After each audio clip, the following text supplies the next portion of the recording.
Boa tarde, boa noite e bom dia, na ordem que for melhor para você aí do outro lado. Meu nome é Áurea Martins. Eu tenho 72 anos e hoje em dia já estou aposentada.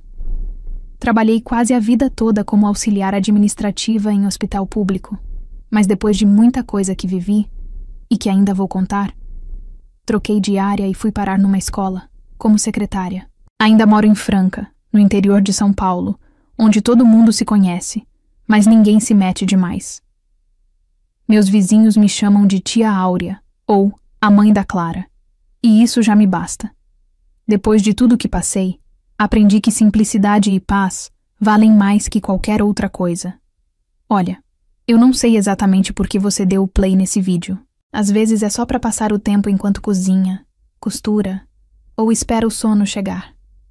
Mas se tem uma coisa que eu sei, é que, em algum lugar aí dentro, você vai se reconhecer. Porque toda mulher já amou demais, confiou em quem não devia, ou carregou culpas que não eram suas. Algumas, como eu, passaram por tudo isso junto, e sobreviveram. Se prepare para acompanhar mais uma história emocionante. E antes de começar, se inscreva aqui no canal. Isso me ajuda a continuar contando essas histórias e faz toda a diferença para que mais pessoas também possam ouvir. Eu vou te contar a minha história, desde o começo. Porque as partes mais duras da vida da gente, elas não chegam de repente. Elas vão se formando em silêncio, nos cantinhos da rotina, até virar tempestade. A minha começou lá em 1981, quando eu conheci o pai da minha filha. Eu tinha 28 anos. Era mais sonhadora que prática, e tinha acabado de sair de um trabalho como atendente numa farmácia do centro. Foi nessa época que Valdir cruzou meu caminho. Ele era mecânico de motos, simpático, moreno, cheio de conversa e com um sorriso fácil que enganava até quem já vinha de desilusão. E eu queria acreditar. Queria acreditar que dessa vez seria diferente, que ele não ia embora, que ele era homem de ficar. Valdir me levava para dançar nos bailes da cidade, me buscava de moto como se fosse cena de novela. Era daquele tipo que fazia a gente se sentir única, pelo menos enquanto durava. Mas bastava uma briga, uma suspeita boba, e ele sumia por 2, 3 dias. Dizia que precisava esfriar a cabeça, que eu sufocava demais. Eu não sufocava nada, só amava. No começo de 1982, descobri que estava grávida. Eu tremia dos pés à cabeça quando contei para ele. E ele não reagiu mal. Ficou em silêncio, coçou a barba, me abraçou e disse: "Vamos dar um jeito." Durante uns 3 meses, até que tentou. Levava frutas para mim, me acompanhava nas consultas do postinho. Mas logo começou a se afastar de novo. E eu já sabia, no fundo, o que estava vindo. Clara nasceu no comecinho de 83, numa madrugada quente de janeiro, dessas em que a gente só quer sombra e um ventilador barulhento. Minha mãe, Dona Zuleide, me acompanhou no parto. E quando me colocaram aquela menininha nos braços, eu soube que dali em diante tudo mudaria. Ela era miudinha, mas tinha um olhar atento, profundo. Até hoje tem. Valdir apareceu no hospital com um buquê de rosas vermelhas, dessas que a gente sabe que ele comprou para se redimir. Ficou 10 minutos, tirou uma foto, beijou a testa da bebê e foi embora. Aquela foi a última vez que ele tentou ser pai de verdade. Nos 2 anos seguintes ele aparecia de vez em quando, mas cada vez com menos frequência. Em 1985, sumiu de vez. Eu nunca fui atrás. Nunca procurei. Nunca entrei na justiça. Nunca pedi pensão. E não era por orgulho cego. Era por uma mistura de raiva e convicção. Eu daria conta sozinha. Sempre dei. Meus vizinhos na época diziam que eu era homem e mulher da casa, porque consertava tomada, resolvia as contas, criava a menina e ainda saía para trabalhar cedo, de cabelo preso e uniforme passado. Aquilo era a minha armadura. A maternidade me transformou. Me tornou mais dura, mais prática. Eu acordava às 5, preparava a mamadeira de Clara, deixava ela com minha mãe e ia trabalhar. Primeiro num cartório, depois numa clínica pequena. E mais tarde, graças a um curso que fiz de digitação, entrei no hospital público como auxiliar administrativa. Mas isso foi um pouco depois. No começo era luta mesmo. Minha mãe ajudava com o que podia, mas também criticava muito. Mulher sozinha com filha pequena é carne de pescoço para homem safado, ela dizia. E completava: você precisa de um companheiro, Áurea. A menina precisa de um pai. Eu ouvia, mas não concordava. Tinha raiva disso. Eu não queria criar minha filha dependendo de ninguém, muito menos de homem nenhum. O tempo foi passando, e Clara crescia esperta, carinhosa. Adorava brincar de casinha no quintal de terra batida. Eu voltava do trabalho e encontrava ela com os pezinhos sujos, me esperando no portão com uma flor amassada na mão, dizendo: é pra você, mamãe. E aquilo apagava qualquer cansaço. Em 1986, num sábado à tarde, lembro que estávamos ouvindo rádio juntas. O Brasil ia jogar contra a França nas quartas de final da Copa do Mundo. Clara ainda era pequena, mas batia palminha quando o Galvão gritava: haja coração, na televisão. Foi naquele dia que eu pensei: a gente não tem tudo, mas a gente tem o essencial.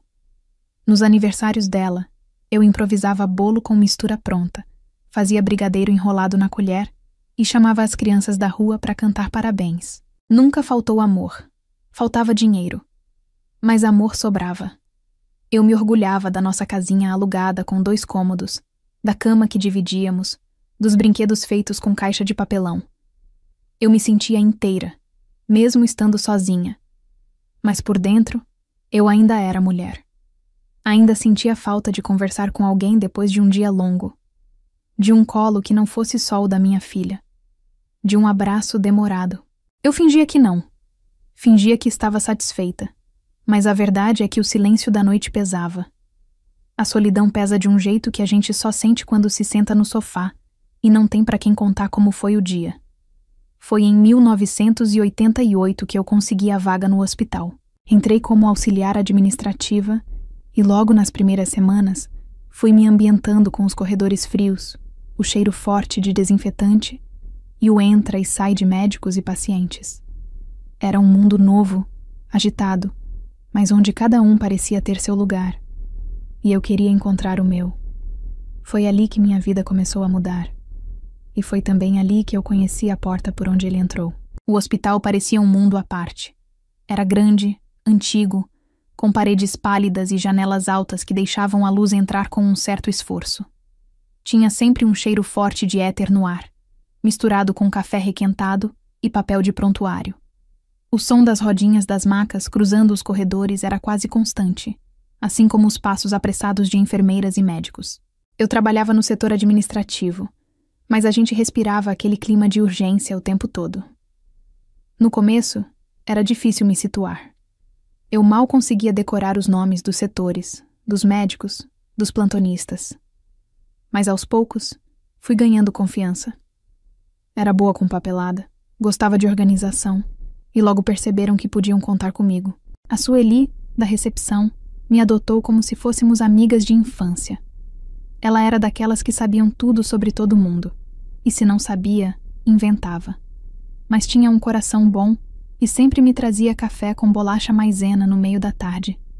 Foi numa dessas tardes, no meio da correria de documentos e carimbos, que eu vi Carlos pela primeira vez. Ele passou com o jaleco amassado, os cabelos bem penteados e uma prancheta na mão. Não falou nada, mas sorriu. Um sorriso rápido, discreto, quase técnico. Mas foi o tipo de sorriso que fica na memória. A Sueli cochichou, quando ele virou o corredor. Esse aí é o Carlos da radiologia. Viúvo, mora em Araraquara.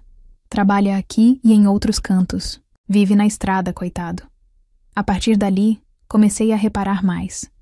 Ele não era de fazer amizade com todo mundo, mas cumprimentava com educação, ajudava quando podia e parecia sempre no controle. Aos poucos, fomos trocando palavras. Primeiro, um bom dia. Depois um comentário sobre o tempo. E olha que naquele outubro de 1988, o calor em Ribeirão já era de rachar. Até hoje lembro dele dizendo: esse sol só pode ser castigo. E eu respondi sem pensar: Ou prova de que Deus nos esqueceu aqui. Ele riu. Um riso leve, de quem entende a ironia da vida. Não demorou muito para ele começar a aparecer com mais frequência na minha sala. Pedia ajuda com relatórios. Ou vinha buscar documentos que podia muito bem ter deixado com outra pessoa. E toda vez, o mesmo jeito tranquilo, a fala baixa, aquele cuidado que desarma a gente. Ele me perguntava como estava minha filha. Dizia que admirava a mulher que criava filha sozinha. Que isso era coisa rara. E eu, acostumada a remar sozinha, me sentia reconhecida. Ivone, a enfermeira do 3º andar, foi uma das primeiras amigas que fiz por ali. Mulher forte, negra, cabelo curtinho, andar decidido. Sempre de jaleco limpo e palavras certeiras. Começamos a almoçar juntas no refeitório, e ela prestava atenção em tudo. Um dia, me disse enquanto mexia o feijão no prato. Ele é gentil, sim, mas homem que é gentil demais. Cuidado, às vezes tem mais coisa por trás. Eu ri. Achei que era ciúmes ou só implicância. Hoje, sei que ela via o que eu não queria enxergar. No começo de 1989, Carlos me convidou para tomar um sorvete no final do expediente. Era uma terça-feira. Aceitei. Ele me levou numa sorveteria simples, perto da avenida, dessas com mesa de plástico e ventilador de parede. Conversamos sobre tudo. Trabalho, infância, música. Descobri que ele gostava de Roberto Carlos e que tinha perdido a esposa 5 anos antes. Disse que a mãe era idosa e doente, por isso continuava morando em Araraquara para cuidar dela. Falou com tanto carinho da mãe que me comoveu. É a única família que me sobrou, ele disse. E eu acreditei. O namoro começou de forma leve. Ele vinha para Ribeirão 2 ou 3 dias por semana. Passava as noites em casa, levava o lixo, consertava as tomadas, fazia café no domingo. Clara se encantou por ele antes mesmo de mim. Chamava ele de tio Carlinhos e se agarrava nas pernas dele quando ele chegava. Ele trazia lápis de cor, livros de pintar, balas, fazia caretas, imitava a voz de bicho. Eu via minha filha feliz e meu coração amolecia. Na Páscoa daquele ano, ele apareceu com uma cesta cheia de bombons e um coelhinho de pelúcia que até hoje eu guardo numa caixa, escondido. Ele disse: "É pra Clara saber que tem alguém pensando nela quando não tá por perto." Aquilo me tocou de um jeito que eu não consigo explicar. Pela primeira vez em muitos anos, eu senti que não estava sozinha. A rotina começou a mudar. Ele começou a dormir mais vezes lá em casa. Não todos os dias, porque dizia que precisava ir a Araraquara cuidar da mãe. Às vezes, falava de plantões em Sertãozinho, Franca ou São Carlos. "É o único jeito de pagar as contas, Áurea", ele dizia. E eu, que conhecia bem a vida dura de quem trabalha em hospital, não via maldade nenhuma. Pelo contrário, achava admirável. Lembro de uma tarde em que Sueli tentou juntar o pessoal para tirar uma foto coletiva, num aniversário de um médico.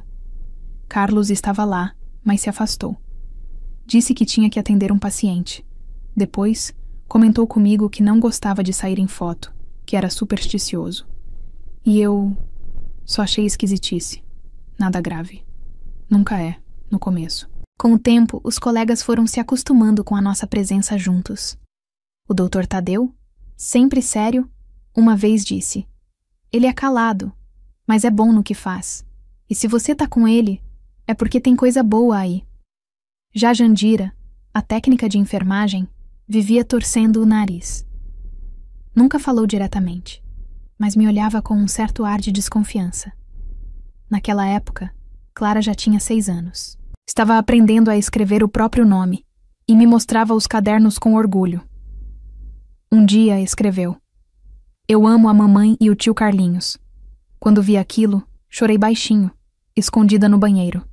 Chorei por alívio, por achar que depois de tanto esforço, eu estava conseguindo dar uma família para minha filha, que ela, enfim, teria o que eu nunca tive, um lar de verdade. E foi assim que, sem perceber, ele foi entrando.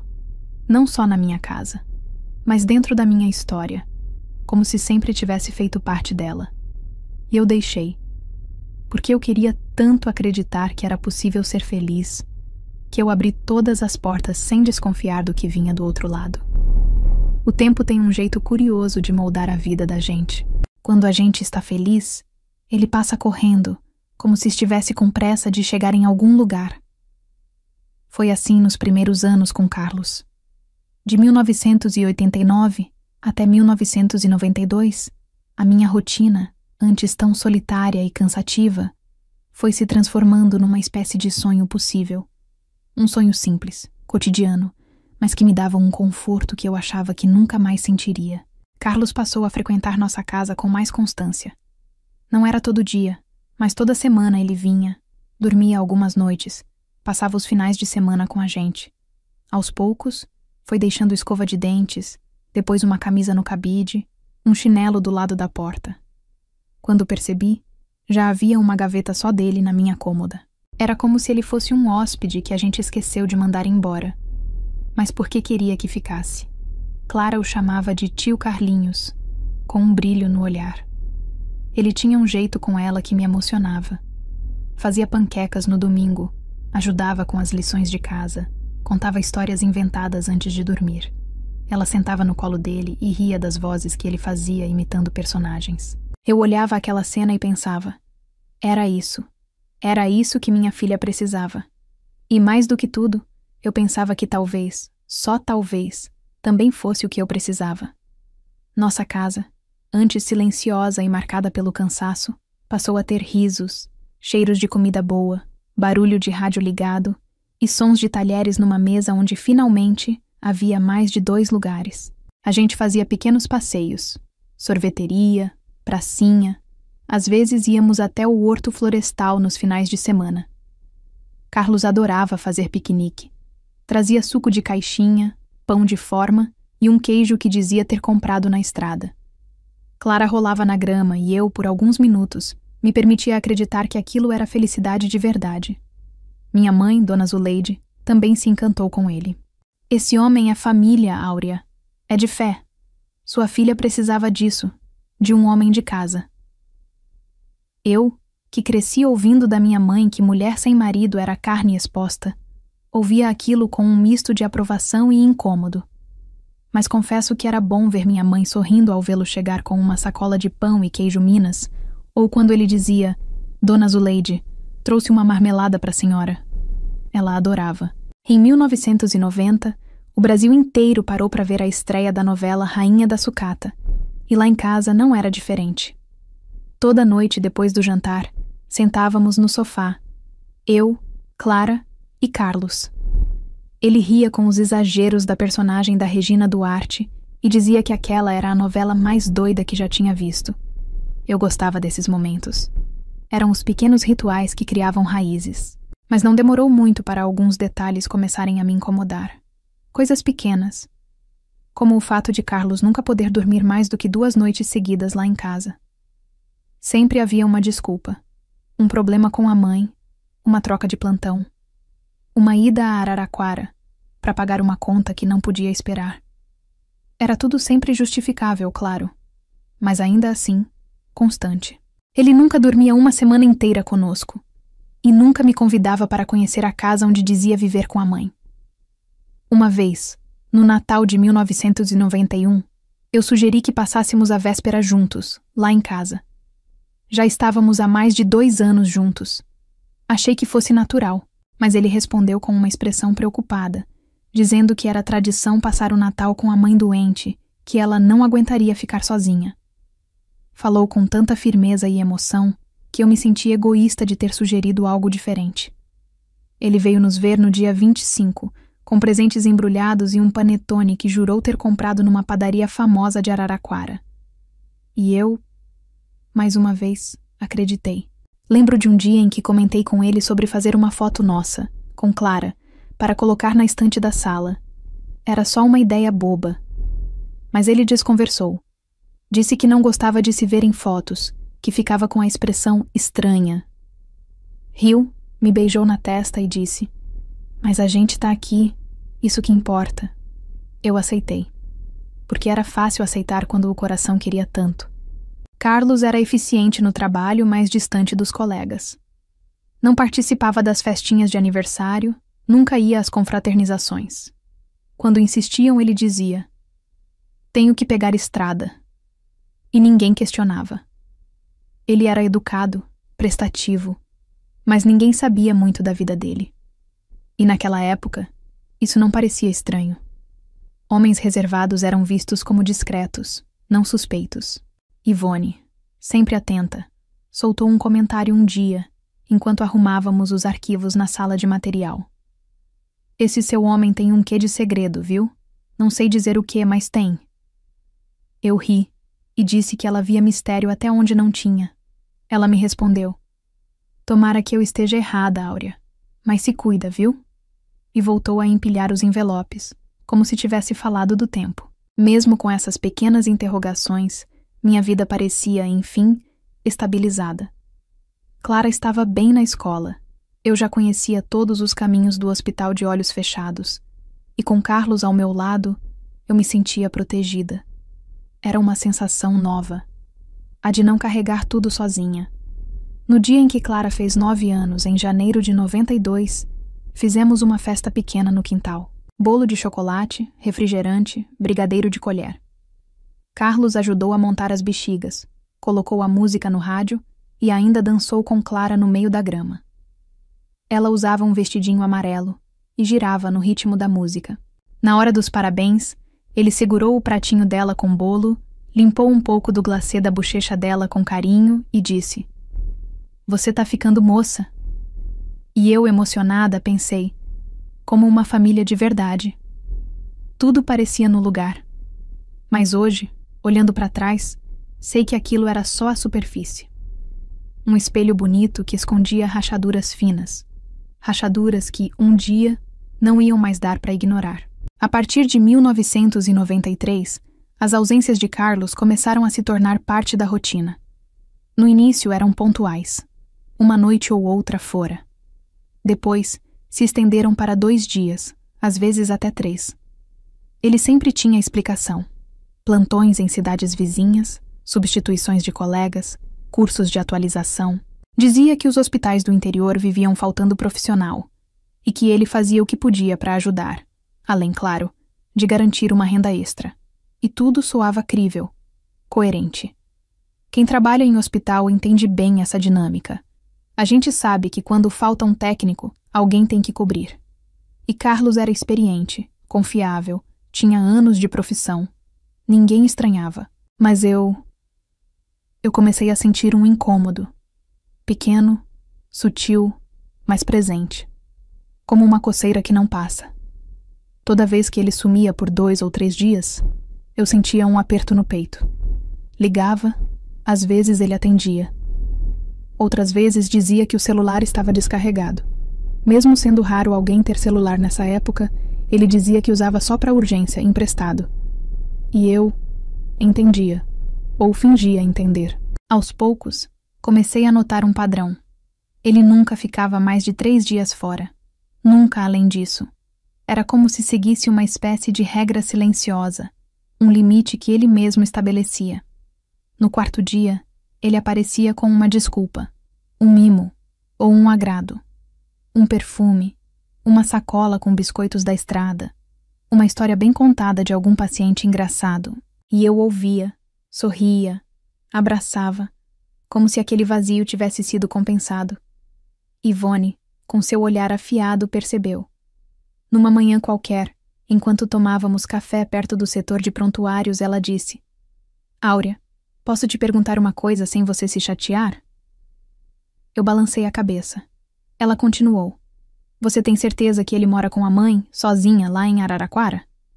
Eu respondi que sim, que ele sempre falava da mãe idosa, que precisava de cuidados. E ela, com um suspiro demorado, disse: "É que tem coisa que não fecha. Ele é tão certinho, mas ninguém nunca viu essa mãe, e ele nunca fala da vida fora daqui."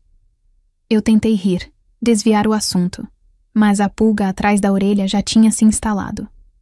Naquela mesma semana, houve uma confraternização no hospital. Um aniversário de equipe, com bolo de fubá, refrigerante e uma tentativa de foto em grupo. Sueli, sempre animada, queria registrar o momento. Vamos tirar uma fotinha, gente. Todo mundo junto para pôr no mural. Carlos estava lá. Mas, como sempre, se afastou. Disse que precisava resolver uma coisa no setor de imagem. Sumiu no exato momento da fotografia. Depois, quando brinquei com ele sobre isso, ele desconversou. Disse que ficava estranho nas fotos, que não gostava da própria imagem, que era supersticioso com câmeras. Tem coisa que é melhor não registrar, Áurea. Ele falou com um sorriso enigmático. Eu, de novo, aceitei. Tantas pessoas são discretas, tímidas. Por que eu haveria de duvidar? Só que não era só isso. Comecei a reparar em detalhes. Ele nunca deixava bilhetes. Não escrevia recados. Evitava comentar onde esteve no dia anterior. Sempre usava palavras vagas, como plantão, correria. Fui resolver uma coisa. Nunca contava nomes de colegas dos outros hospitais onde dizia trabalhar. E sempre, evitava perguntas sobre Araraquara. Quando eu perguntava como estava a mãe, ele respondia. Na mesma, fraca, mas teimosa. E mudava de assunto. Uma vez, sugeri que passássemos um fim de semana lá, para eu conhecer a senhora. Afinal, depois de tantos anos juntos, parecia natural. Ele congelou. Disse que a casa era muito simples, que ela se sentia constrangida com visitas, que era melhor manter as coisas como estavam. E ainda completou. A gente tem nossa vida aqui. Não precisa misturar tudo. Misturar tudo. Essa frase ecoou na minha cabeça por dias. Clara, naquela época, já estava com 10 anos. Crescia rápido, cheia de perguntas, mas ainda doce e próxima. Carlos continuava sendo atencioso com ela.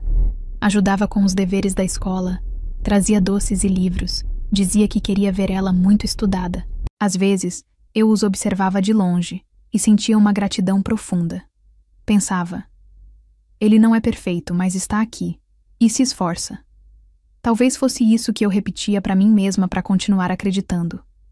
No entanto, a semente da dúvida já estava plantada, e ela crescia devagar, num olhar esquivo, numa resposta vaga, numa ausência prolongada. Jandira, a técnica de enfermagem, que nunca foi de muita conversa, um dia soltou. Esse Carlos é uma caixa preta. Trabalha assim, mas ninguém sabe nada dele. Falou isso no corredor sem nem olhar para mim, e seguiu seu caminho. E eu fiquei ali, parada, com uma ficha prestes a cair, mas que eu mesma impedia de bater no fundo. Apesar de tudo, eu continuava amando, continuava acreditando, ou querendo acreditar, porque a gente, quando quer muito, se convence do que for. E eu achava que o amor dele por nós era real, e talvez fosse. Ou talvez fosse só parte do teatro que ele encenava com maestria. Esses foram os anos em que ele começou a sumir. E eu comecei a perceber, mas mesmo assim, mesmo com todos os sinais, eu ainda não sabia a profundidade do buraco que se abria debaixo dos meus pés. Porque o pior ainda estava no silêncio, no quarto ao lado, no olhar da minha filha, que eu por tanto tempo não soube ler. Em 1996, Clara já estava com 13 anos. Aquela fase em que a infância começa a escorrer pelos dedos e a adolescência chega com um empurrão, sem pedir licença. Eu achava que as mudanças que ela apresentava faziam parte disso.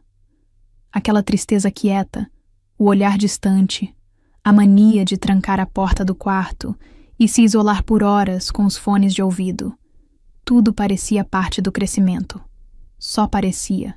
Foi no começo do ano que as crises começaram. Primeiro, veio a insônia. Clara dizia que não conseguia dormir. Virava de um lado para o outro na cama, levantava no meio da noite para beber água, ligava a luz do quarto sem motivo. Eu perguntei se era pesadelo, se tinha algo na escola. Ela só balançava a cabeça. Dizia, não sei, mãe. Só não consigo dormir. Depois veio o medo. Ela passou a ter pavor de ficar sozinha em casa, mesmo durante o dia. Às vezes eu precisava ir ao mercado, e ela implorava para ir junto, mesmo sem vontade. Não me deixa aqui, mãe, dizia com os olhos arregalados. Eu pensava que era só insegurança da idade, aquelas coisas de menina sensível demais. E seguia. O mais difícil era ver como ela evitava qualquer gesto de carinho. Um dia, tentei passar a mão em seus cabelos enquanto ela estudava na mesa da cozinha. Ela se encolheu, como se meu toque queimasse. Não faz isso, mãe. A voz dela saiu seca, dura, como se eu tivesse invadido um espaço proibido. Eu recuei, sem entender.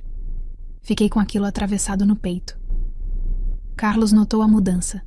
Comentou que Clara estava esquisita, mais fechada, arisca. Disse que era coisa de adolescente. E eu, sem saber o que fazer, repeti a mesma frase. É só a idade. Uma frase que usei tantas vezes que acabou virando um escudo, me protegendo de ver o que eu talvez não quisesse enxergar. Mas com o tempo, comecei a lembrar de cenas, pequenas, quase invisíveis, que ficaram guardadas em algum canto da memória, e que, só depois, fizeram sentido. Teve um dia, em 1995, que estávamos vendo novela na sala. Clara estava deitada no colchão no chão e Carlos no sofá. Ele se abaixou para fazer um cafuné nela, aquele gesto que até então parecia inofensivo. Mas naquela noite, ela se encolheu. Seu corpo ficou rígido, como se tivesse prendido o ar. Ele não percebeu. Continuou o carinho. E eu ri. Disse: Tá vendo? Tá ficando mocinha. Já não quer carinho nem do padrasto. E ela apenas virou pro outro lado. Teve outra vez em que ele comprou um pijama novo para ela.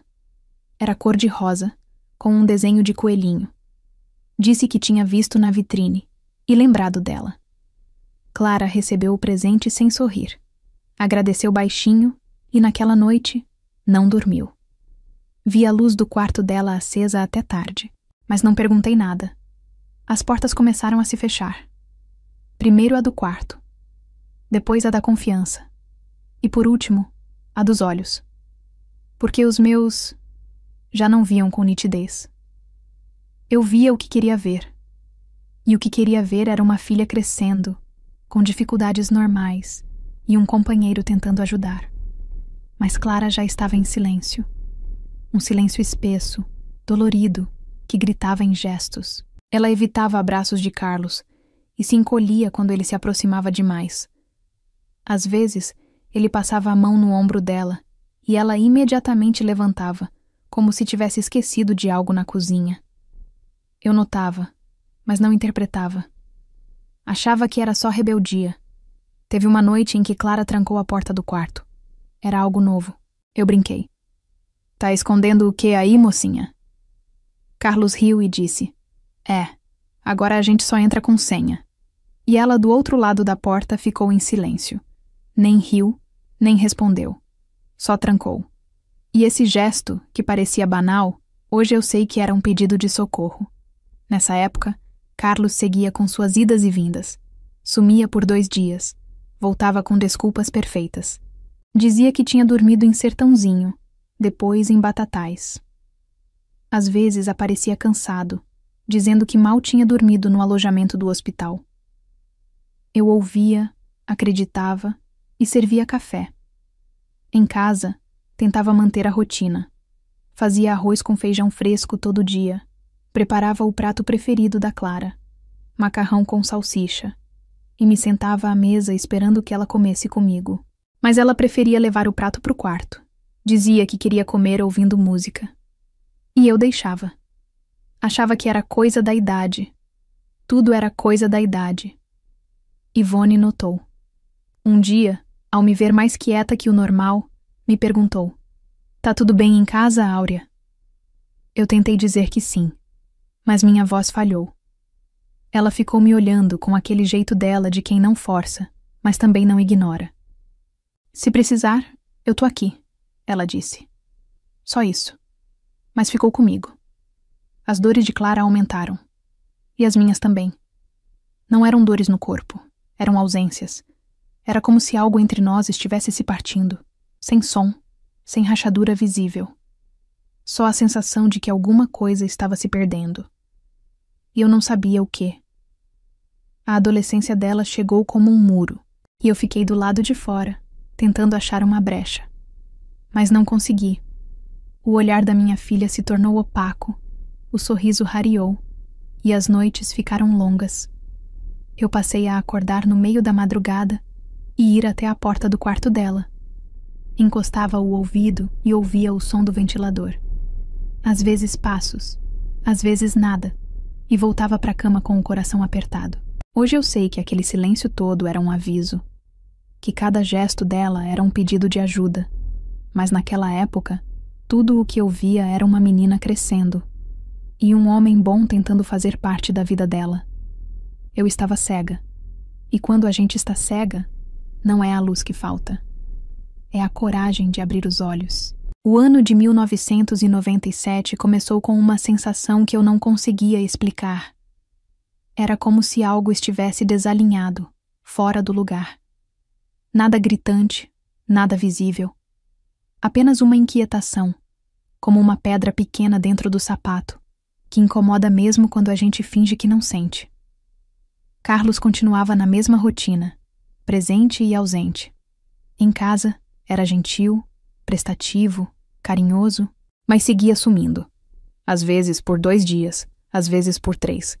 As desculpas também eram as mesmas: plantão, cursos, urgências em cidades vizinhas.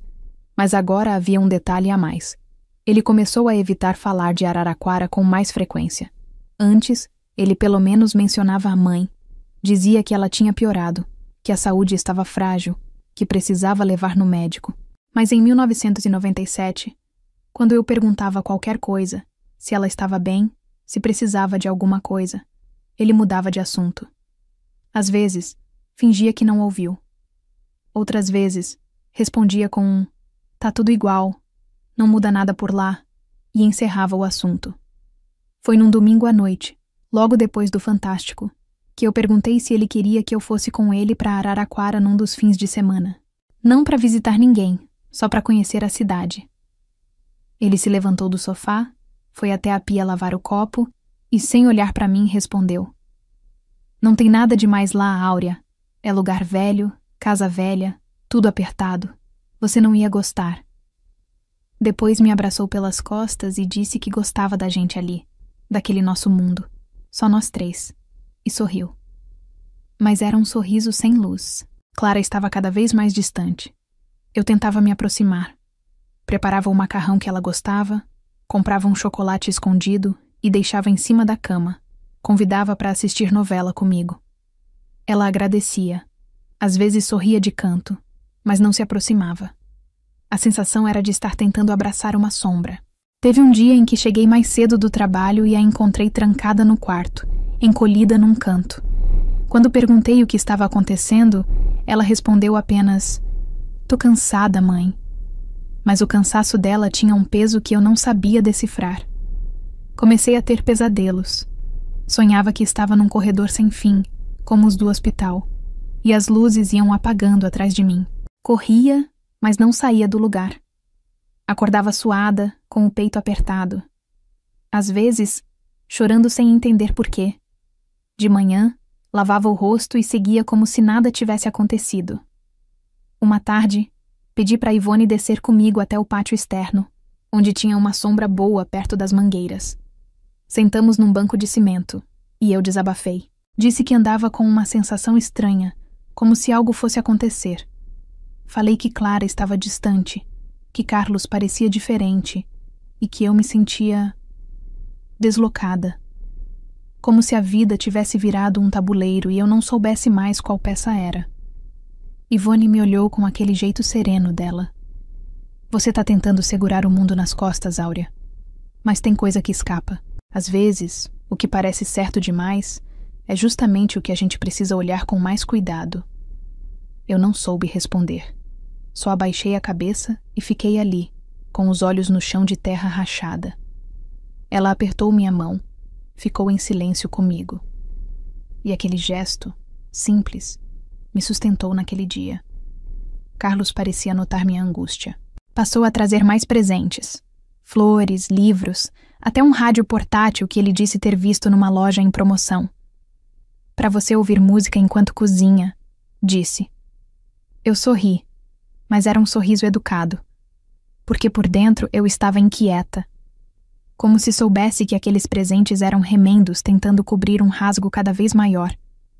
Um dia, me peguei encarando meu reflexo no espelho do banheiro. Meus olhos estavam fundos, a pele pálida, e eu mal reconhecia meu próprio rosto. Toquei o próprio rosto como se quisesse acordar. Era como se minha imagem estivesse rachando junto com tudo o que eu acreditava. As conversas com Clara tornaram-se curtas, mecânicas. Quando eu dizia que a amava, ela respondia, eu também, mas sem olhar nos meus olhos. Uma noite, entrei no quarto dela de fininho. Ela dormia abraçada com um travesseiro, a testa suada, o rosto tenso.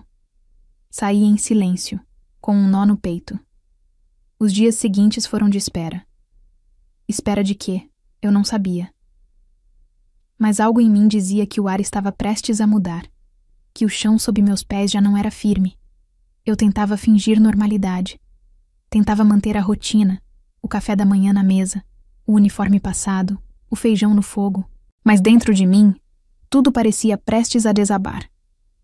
Foi então que, numa manhã de quinta-feira, o telefone tocou no hospital. Um ramal interno. A moça da recepção me chamou com um olhar que eu nunca tinha visto nela. E quando eu atendi e ouvi a voz do diretor do hospital, dizendo que precisava falar comigo pessoalmente, que havia ocorrido um acidente numa rodovia estadual e que Carlos estava entre os mortos, o tempo parou. Naquele instante, eu ainda não sabia que aquele era só o começo do fim. Quando desliguei o telefone, minhas mãos tremiam tanto que mal conseguia apoiar o fone no gancho. O diretor do hospital tinha falado com uma voz estranha, cautelosa, como se cada palavra fosse uma lâmina prestes a me cortar. Ele disse que Carlos estava entre as vítimas fatais de um acidente de ônibus numa rodovia estadual. Disse que a notícia tinha chegado ali pela manhã e que a direção achava que eu, como companheira dele, deveria ser informada com cuidado. Eu não consegui responder. Fiquei parada, olhando para o vazio, enquanto tudo em mim girava. Uma das enfermeiras se aproximou e perguntou se eu estava bem. E eu, pela primeira vez em muitos anos, não soube o que dizer. Meu corpo se moveu sozinho, caminhando até a área externa, onde me sentei no mesmo banco debaixo das mangueiras. Ali, o mundo desabou. As horas seguintes foram um borrão. As informações chegaram aos poucos. O ônibus havia capotado perto de Descalvado, numa curva perigosa. Carlos estava entre os passageiros. O corpo tinha sido levado ao IML de Araraquara, onde foi identificado pelos documentos. Não houve dúvida. A carteira de identidade, a ficha hospitalar, tudo confirmava. Ele estava morto. O hospital, como forma de homenagem, decidiu fazer uma cerimônia simples no auditório. Ele era querido por muitos colegas, mesmo sendo reservado. Todos sabiam que ele era um dos técnicos mais experientes, sempre prestativo. Alguns ficaram realmente abalados. Sueli chorava. Ivone me abraçou em silêncio. Até o Dr. Tadeu, sempre contido, apareceu com olhos marejados. No dia da cerimônia, eu vesti uma roupa preta, simples, e cheguei antes da maioria. Sentei na primeira fileira, perto de uma pequena mesa com flores e um retrato que o hospital improvisou. Uma imagem de Carlos com jaleco, tirada por acaso num treinamento interno. Não era uma foto boa, mas era o que tínhamos. Eu olhava aquele retrato e sentia o peito apertar. A dor da perda, do inesperado, a certeza de que, apesar das ausências, ele fazia parte da minha vida, da nossa vida. O auditório foi se enchendo aos poucos. Colegas, funcionários, alguns médicos, todos respeitosos, contidos. O clima era de luto, mas também de consternação. E então, quando a cerimônia já ia começar, ouvi o barulho da porta se abrindo. Um som que até hoje ecoa na minha memória como uma rachadura no silêncio. Helena entrou com passos firmes. Vestia roupa escura, mas sem exagero.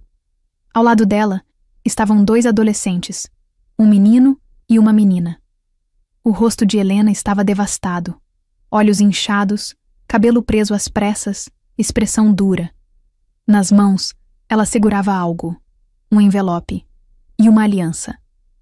O auditório, que até então estava em silêncio respeitoso, pareceu prender a respiração. Eu a reconheci antes mesmo de saber quem era. Era como se o corpo soubesse. Ela me olhou. Um olhar direto, cortante. E foi até o diretor. Entregou os documentos. Disse apenas: "Sou a esposa." A palavra ficou no ar como uma bomba que não explode, mas estilhaça tudo ao redor. Eu fiquei paralisada. Meu corpo gelou. Ela era a esposa, a mulher com quem ele vivia em Araraquara. A mulher de quem ele nunca falou, a quem dizia que não existia mais. E ali estava ela, de carne, osso e dor. E com 2 filhos. Filhos adolescentes, filhos dele. Helena se virou para mim, não com fúria, mas com algo pior: desdém. Dor e desprezo misturados.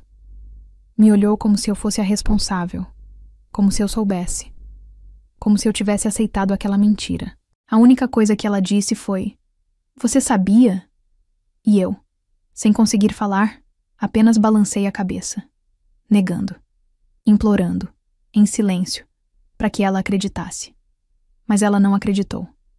Ela se virou, olhou para a pequena multidão e disse em voz alta, com as palavras secas como pedras: "Ele era casado comigo há 20 anos e tem 2 filhos que acabaram de perder o pai." Depois me encarou de novo e disse, com uma dor que queimava: "Vocês se merecem. Só lamento pelas crianças." Ela se retirou com a mesma firmeza com que entrou e deixou um rastro de choque. Um silêncio constrangedor tomou conta do ambiente. As pessoas me olhavam como se vissem algo pela primeira vez. Alguns com pena, outros com julgamento. Naquele instante, eu não era mais a companheira em luto. Era a outra. A mulher enganada, mas também a mulher que supostamente participou da farsa. O luto virou escândalo. A dor virou vergonha. Sueli tentou se aproximar, mas não conseguiu dizer nada. Ivone, com os olhos apertados, me levou para fora. Me segurou pelo braço, me sentou num banco do lado de fora e ficou ao meu lado. Em silêncio, como só os verdadeiros amigos sabem fazer. Nos dias que seguiram, os corredores do hospital se tornaram um campo minado. Cochichos, olhares. A recepção virou palco de especulação. Jandira, com sua frieza habitual, comentou alto, de propósito: "É por isso que homem que some demais sempre tem algo a esconder." E me olhou como quem diz: "Eu sabia." Passei a andar com a cabeça baixa. Evitava os corredores mais movimentados. Parava o almoço quando via grupos reunidos. Sentia meu nome se arrastando no ar, entre sussurros. E mesmo não tendo culpa, eu carregava toda ela. Porque fui eu que o deixei entrar. Fui eu que acreditei. Na minha casa, o silêncio se tornou ainda mais espesso. Clara, ao invés de demonstrar qualquer emoção pela morte de Carlos, se fechou de vez. Não chorou, não perguntou nada. Apenas se calou. Achei que fosse luto. Mas não era. Ainda não sabia. Mas o pior estava só começando. Eu achei que a morte dele fosse o fim. Mas era só a abertura de um abismo. Um abismo que engoliria tudo. Minha confiança, minha imagem, minha paz. Depois do velório, eu voltei para casa como quem volta de um incêndio. As roupas cheirando a fumaça, os olhos ardendo, a alma em ruínas. Mas o fogo mesmo, esse ainda queimava por dentro. A imagem de Helena com os filhos me assombrava a cada vez que eu fechava os olhos. A palavra esposa ressoava como um tapa que não cessava. E aquela frase, "Vocês se merecem", me atravessava o peito todos os dias. No hospital, a mudança foi imediata. Era como se meu corpo, que antes ocupava seu espaço ali com tranquilidade, agora arrastasse um fardo invisível pelos corredores. Os colegas, antes simpáticos, passaram a me cumprimentar com um aceno tímido, ou pior, a me evitar completamente. A mesa do café ficou mais silenciosa quando eu chegava. As conversas morriam no ar. Sueli, coitada, ainda tentava sorrir, me oferecer bolacha, puxar assunto, mas dava para ver que até ela não sabia muito bem o que dizer. Ivone foi a única que permaneceu firme, discreta, mas firme. Um dia, enquanto eu organizava relatórios, ela encostou ao meu lado e disse: "Se você quiser pedir transferência ou sair, eu te ajudo com os papéis. Não precisa passar por isso sozinha." Eu agradeci. Mas ainda não sabia o que fazer. Estava em choque. Não conseguia pensar direito. Tentava continuar com minha rotina, fingir que tudo voltaria ao normal, mas não voltava. Jandira, com sua língua ferina, soltou um comentário num plantão. "Essas histórias sempre têm duas versões, né? Eu nunca vi homem andar tanto sem deixar rastro." Era como se ela cuspisse uma acusação disfarçada de comentário. Doutor Tadeu, mais contido, apenas disse num tom baixo: "Sempre achei que ele era misterioso demais, mas vai saber." As palavras me atravessavam como punhais. Eu queria gritar que não sabia. Queria mostrar todas as provas da minha ignorância. Todas as noites em que fiquei esperando ele voltar. Todos os domingos em que ele jurava que estava cuidando da mãe. Mas não adiantava, porque no fundo ninguém queria saber da minha versão. Eu era a mulher que sabia de menos. E ninguém perdoa uma mulher que não viu aquilo que todos acham que era óbvio. Em casa, o clima era ainda mais denso. Clara estava cada vez mais calada. Ela acordava, ia para a escola, voltava para o quarto. Mal respondia. Não chorava. Não fazia perguntas sobre Carlos. Nada. Era como se ele tivesse desaparecido do nosso mundo sem deixar rastros. Eu interpretei aquilo como luto. Pensei, cada um reage de um jeito. E continuei tentando me aproximar. Fazia bolo de cenoura, deixava um bilhetinho com coração no caderno dela, convidava para assistir novela. Mas Clara sempre recusava com educação. Fria, polida. Como quem vive numa casa onde mora alguém que se tornou um estranho. Uma noite, fiz o prato preferido dela. Coloquei a mesa com carinho. Até guardanapo eu dobrei bonitinho, do jeito que ela gostava quando era pequena. Chamei com a voz mais doce que consegui. Ela apareceu, sentou, comeu em silêncio e depois disse: "Obrigada, estava bom." E voltou para o quarto. E aquele "obrigada" me cortou mais do que se ela tivesse gritado, porque era o agradecimento de quem não confia mais, de quem já não vê no outro um abrigo. O quarto dela vivia trancado. Eu ouvia os passos, o barulho do ventilador, a música baixa. Às vezes, choros abafados. Outras vezes, apenas silêncio. E o silêncio dela era pesado, espesso, carregado de uma dor que eu ainda não compreendia. No trabalho, a situação ficou insustentável. Eu andava com os olhos no chão, desviando dos corredores mais movimentados. Comecei a inventar desculpas para sair mais cedo, fingir mal-estar. A vergonha era tanta que eu evitava até o espelho do banheiro. Foi então que, numa tarde nublada, Ivone entrou na minha sala, fechou a porta e sentou diante de mim. Disse, com a voz baixa: "Você não tem que ficar aqui, Áurea. Já deu. Essa gente não quer entender, e você não precisa aguentar esse julgamento." Ela me entregou um envelope com os papéis da demissão, já com tudo orientado. "Se quiser, é só assinar." Eu assinei. Sem pensar duas vezes. Era como arrancar um espinho cravado fundo demais. Doloroso, mas necessário. Entreguei o crachá na recepção com as mãos trêmulas. Sueli chorou. Disse que ia sentir minha falta. E eu a abracei com força, agradecendo pelo afeto silencioso que ela nunca deixou de me oferecer. Cheguei em casa e sentei no sofá, sozinha. A televisão ligada num volume baixo, passando A Indomada, novela das 8 da Globo. Eu olhava para a tela sem enxergar. Meu corpo estava ali, mas minha alma parecia ter ido embora. Clara passou pela sala. Foi direto para o quarto. Olhou para mim por um segundo. Um segundo apenas. Mas naquele olhar havia um abismo. E eu senti no fundo que ainda havia uma verdade escondida.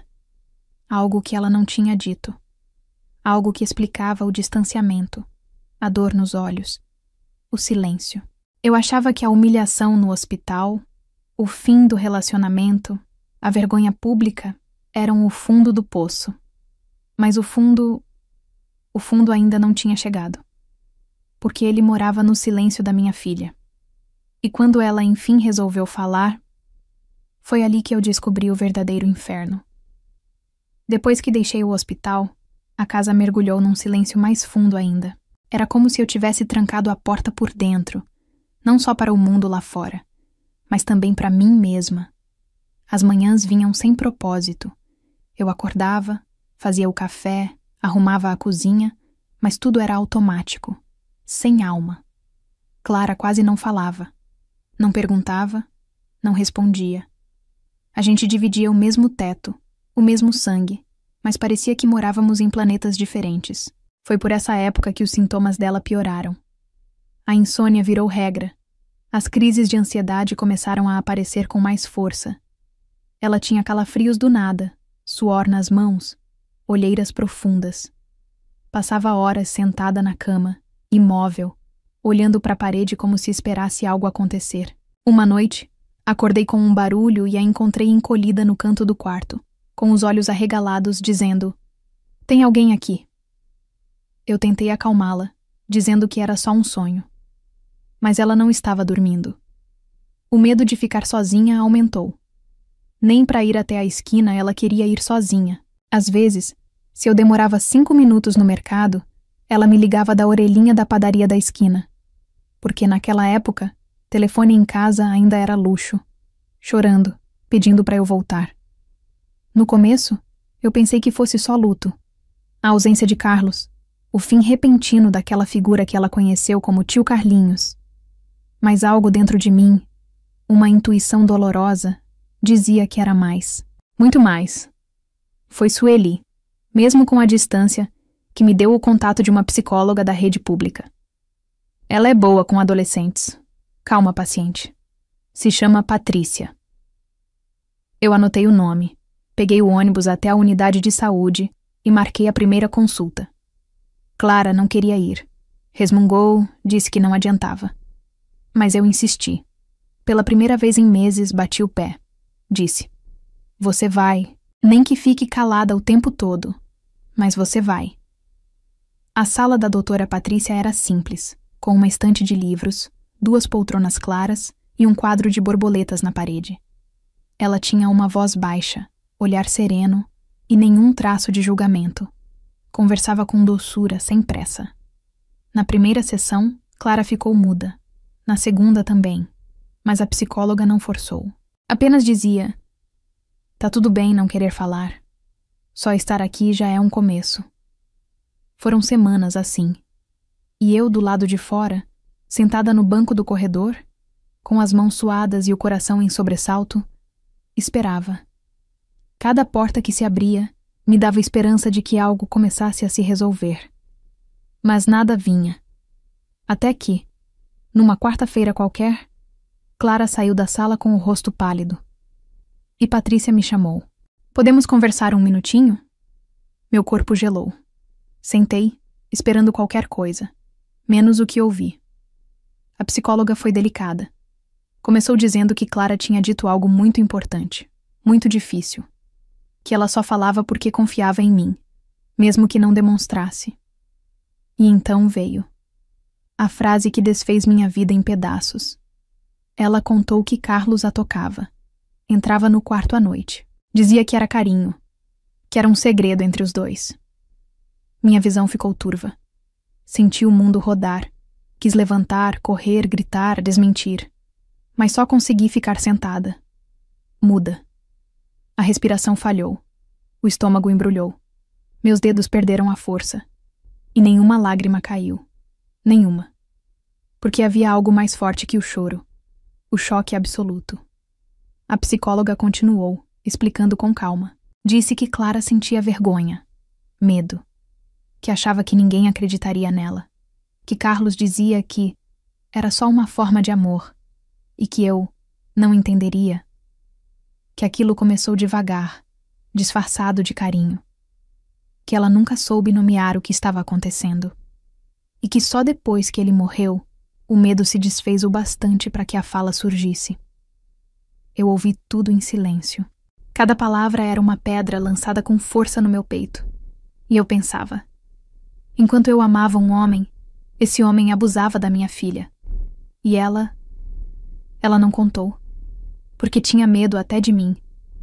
Saí da sala como se estivesse em transe. Clara estava sentada no banco. Não me olhou. Eu também não a olhei. Só sentei ao lado dela. O mundo ao nosso redor continuava. Gente indo, vindo, a recepcionista carimbando fichas, uma criança chorando no colo da mãe. Mas ali o tempo parou. Não falei com Clara naquele dia, nem no seguinte. Apenas cuidei dela em silêncio. Preparei comida, lavei roupa, troquei lençol. Mas dentro de mim, tudo estava em ruínas. 3 dias depois, vendi tudo o que podia. Peguei a rescisão do hospital, juntei minhas economias e liguei para Neuza, uma prima distante que morava em Franca. Fazia anos que não falávamos. Expliquei apenas que precisava de ajuda. Ela disse: pode vir, tem um quartinho vago, a gente se ajeita. E assim, sem anunciar, sem me despedir de ninguém, peguei minha filha pela mão e fui embora. Deixei tudo para trás. Porque aquela casa, aquela cidade, aquela história estavam contaminadas. E eu precisava recomeçar, nem que fosse no escuro, nem que fosse sem saber como. Naquela noite, quando fechei a porta da casa pela última vez, olhei para o corredor onde Carlos costumava andar com chinelo de borracha e senti nojo, medo e uma culpa tão profunda que nenhuma palavra no mundo seria capaz de explicar. Francamente, eu não sabia se fazia sentido fugir daquele jeito, mas fugir foi o que me manteve de pé. O cheiro da rodoviária de Franca era uma mistura de diesel, pão com margarina e o perfume doce de algum sabonete que a gente não sabia identificar.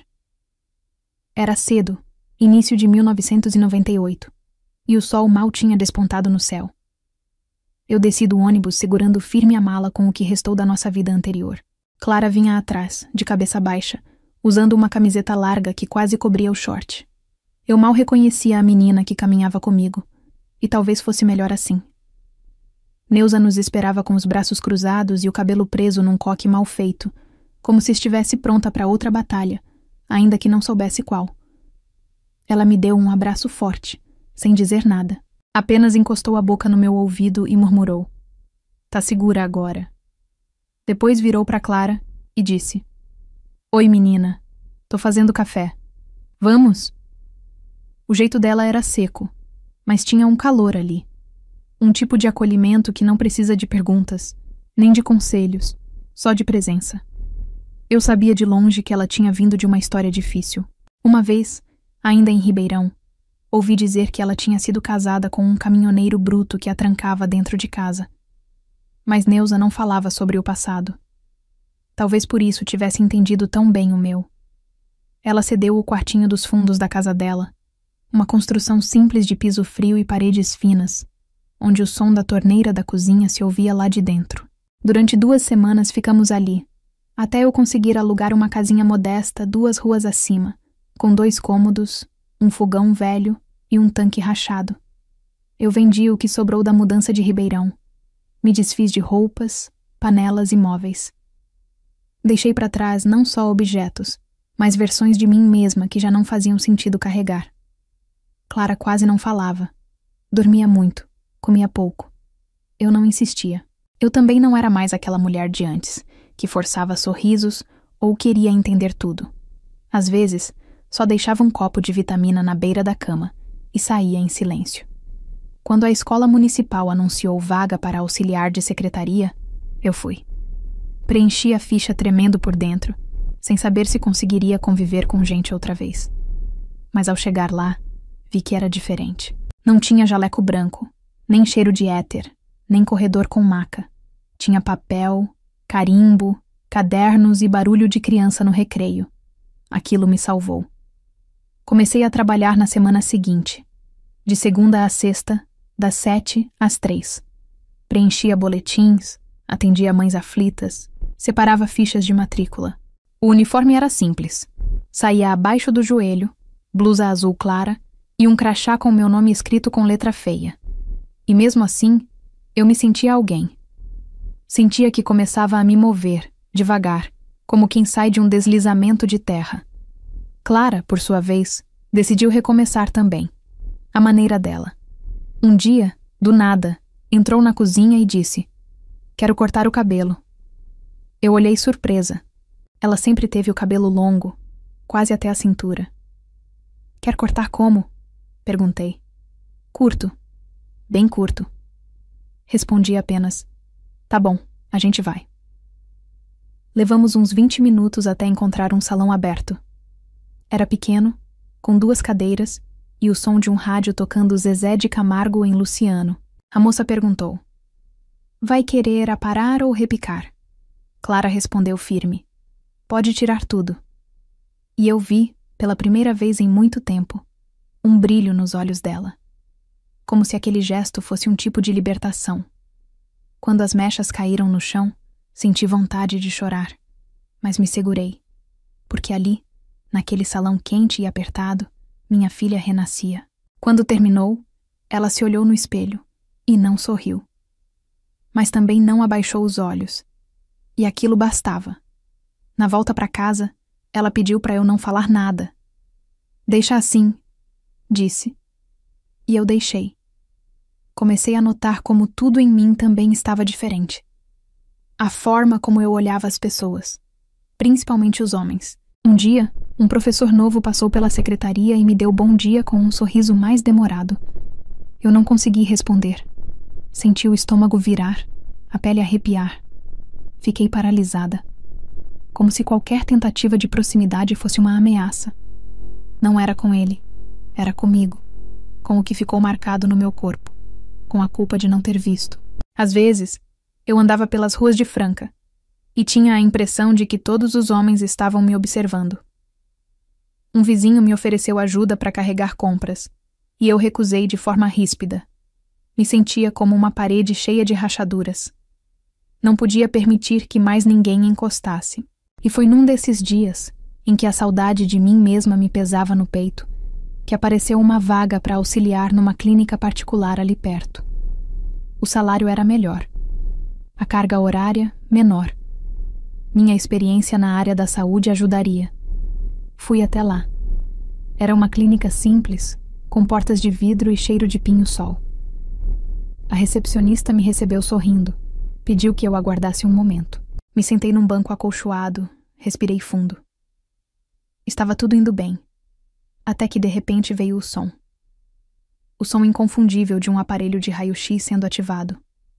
Um som que só quem já viveu aquilo reconhece de imediato. Na mesma hora, o coração acelerou. As mãos começaram a suar. O ar me faltou.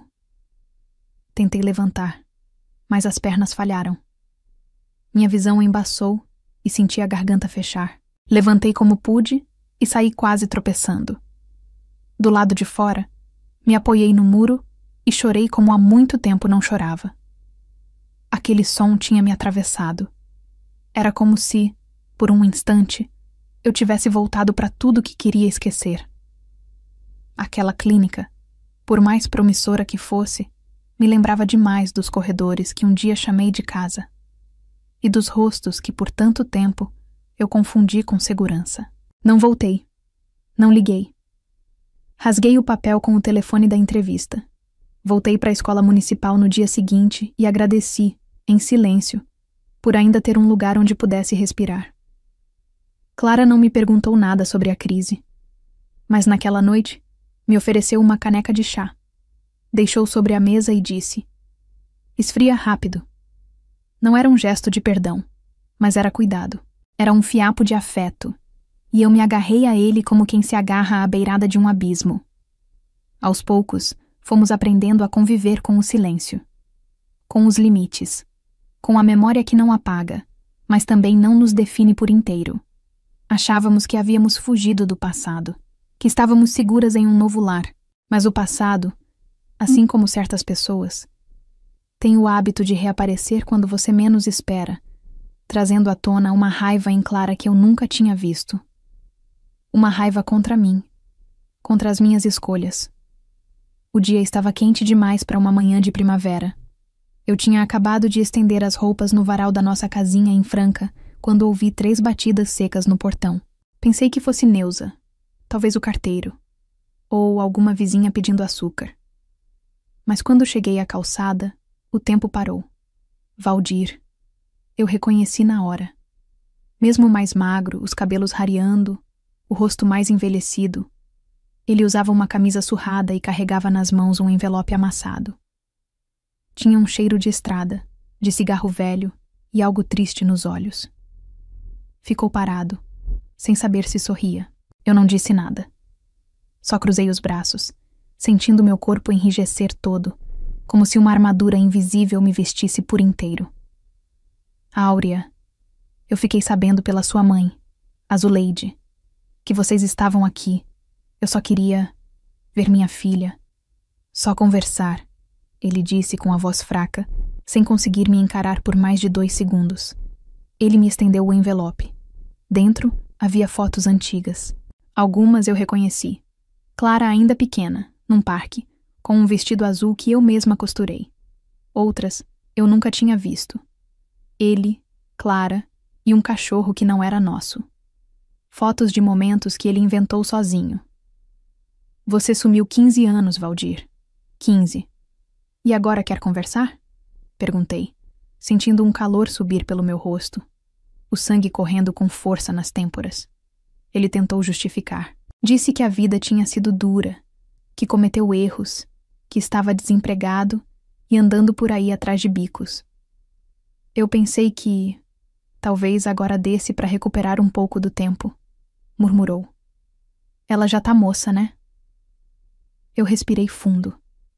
Olhei bem dentro dos olhos dele, e o medo que Carlos tinha plantado em mim floresceu ali, feito uma erva daninha.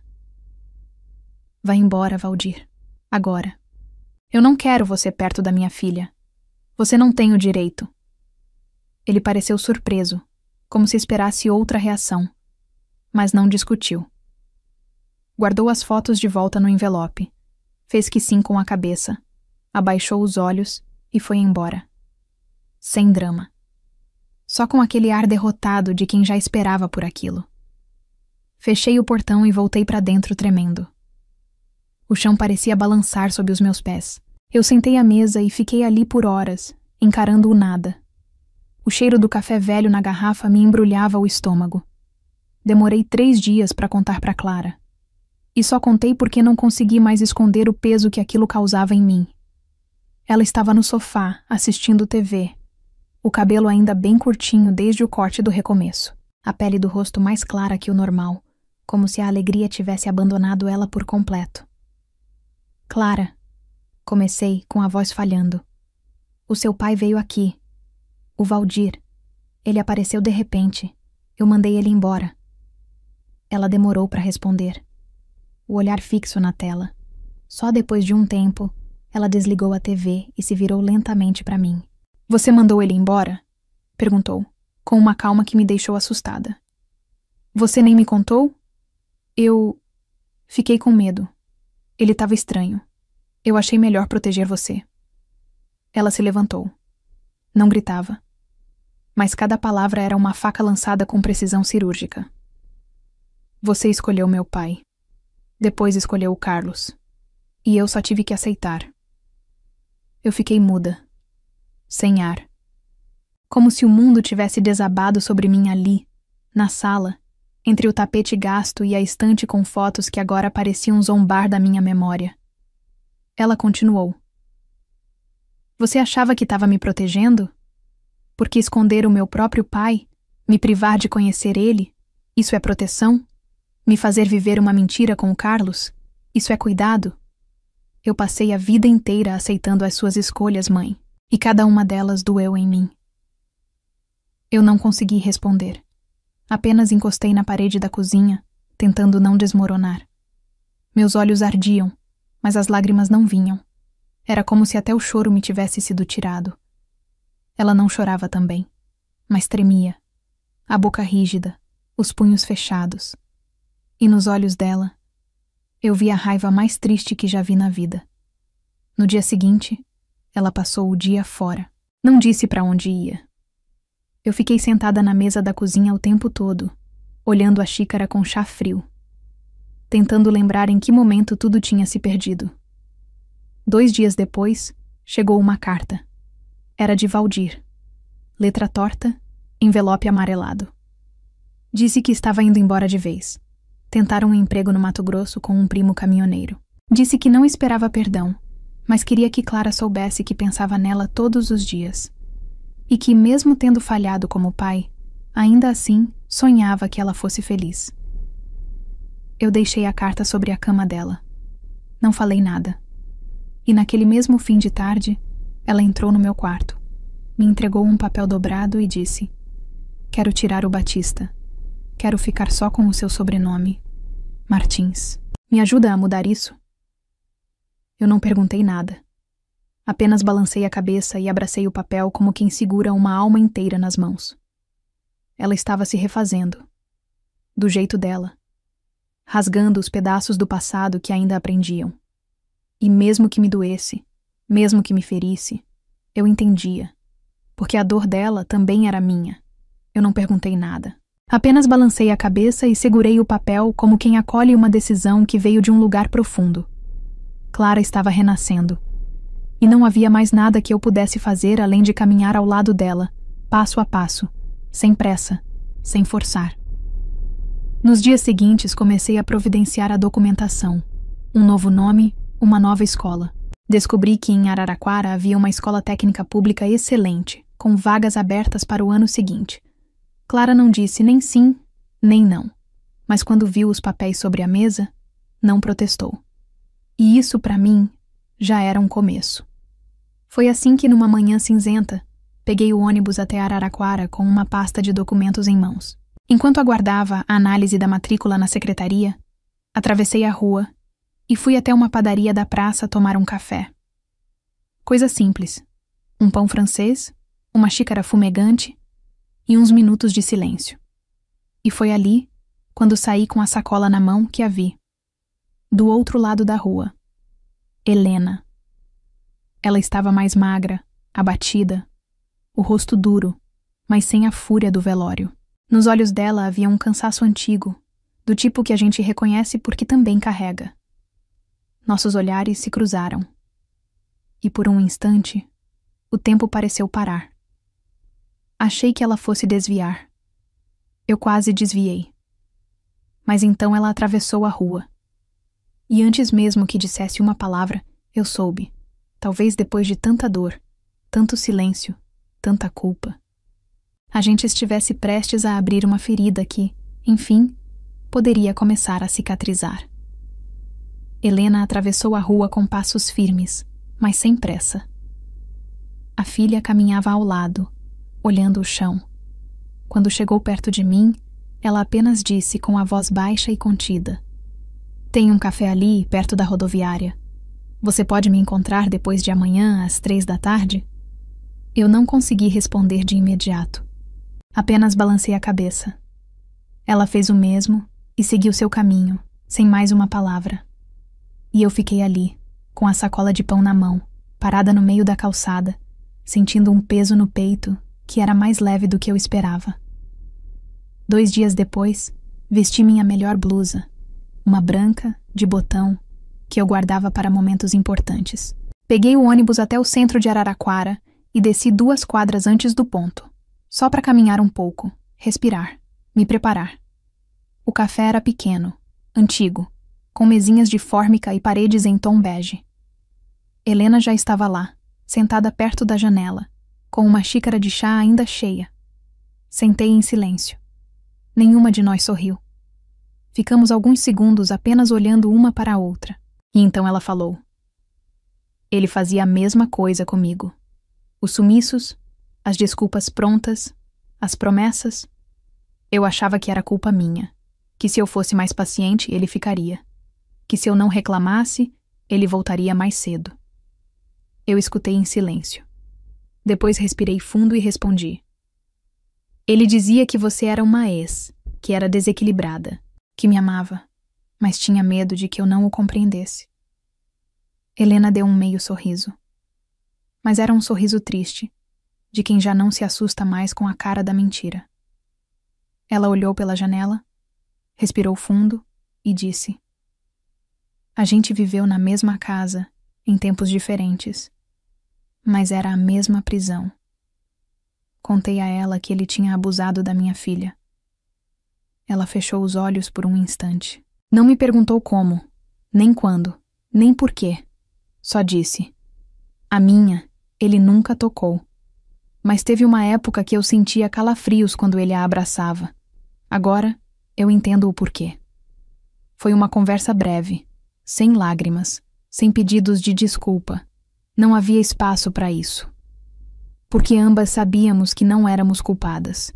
E que, ao mesmo tempo, não tínhamos sido inocentes. Fomos enganadas, manipuladas, como tantas outras mulheres que confiam demais, amam demais, suportam demais. Quando nos levantamos, Helena estendeu a mão. Eu segurei. Não havia rancor, nem afeto. Era só um reconhecimento mútuo, uma força compartilhada. Saímos do café em direções opostas, e eu soube, com uma certeza profunda, que nunca mais haveria. E tudo bem, porque ela me deu algo que ninguém mais podia dar, o fim de um ciclo. Na volta para Franca, o ônibus balançava pelas estradas e eu olhava a paisagem seca pela janela. Pensei em tudo que ficou para trás. Nos rostos, nas palavras, nas escolhas. E pela primeira vez em muito tempo, não senti culpa. Senti só um vazio tranquilo. O tipo de silêncio que vem depois de um grito que durou anos. Na escola nova, Clara começava a dar sinais. Pequenos, quase imperceptíveis, mas estavam lá. A professora de português, Dona N, me chamou num final de aula. Uma mulher firme com cabelo bem preso e olhos atentos. Disse que Clara era introspectiva, mas muito inteligente. Que escrevia bem, que estavam organizando um concurso de redação e que ela a convidara para participar. Ela não respondeu, mas também não recusou. Me contou com um sorrisinho discreto. Naquela mesma semana, vi Clara chegar com uma menina diferente. Caminhavam com uma distância segura entre si. Mas havia algo ali. A menina era Jéssica, nova na escola. Tímida, com uma mochila cheia de chaveiros e um sorriso contido. Não chegaram a conversar na minha frente, mas andaram lado a lado até o portão. Na hora não me iludi. Não achei que minha filha tinha se curado. Não existe cura para certas coisas. Mas existe vida depois. Existe afeto possível. Confiança possível. Mesmo que aos poucos. Mesmo que com medo. Nunca mais vi Helena. Mas desde aquele dia, eu parei de carregar a culpa sozinha. Soube que mesmo com a dor, as cicatrizes e as marcas que a vida nos deixou, Clara e eu, cada uma à sua maneira, éramos duas sobreviventes. E isso finalmente era o bastante. Se essa história tocou o seu coração, eu te convido a se inscrever aqui no canal. É por aqui que eu e outras vozes contamos histórias que emocionam, que inspiram e que lembram a gente de uma coisa importante. Mesmo com toda a dor, a vida ainda pode surpreender com segundas chances e encontros que curam. Deixe seu like, compartilhe com alguém que você ama e me ajuda a fazer essa mensagem chegar a mais pessoas. A gente pode, sim, espalhar mais amor e esperança. Juntos. E se você já passou por algo parecido, ou conhece alguém que carregou feridas como essas e encontrou uma forma de seguir, conta aqui nos comentários. Vai ser uma honra dar voz à sua história.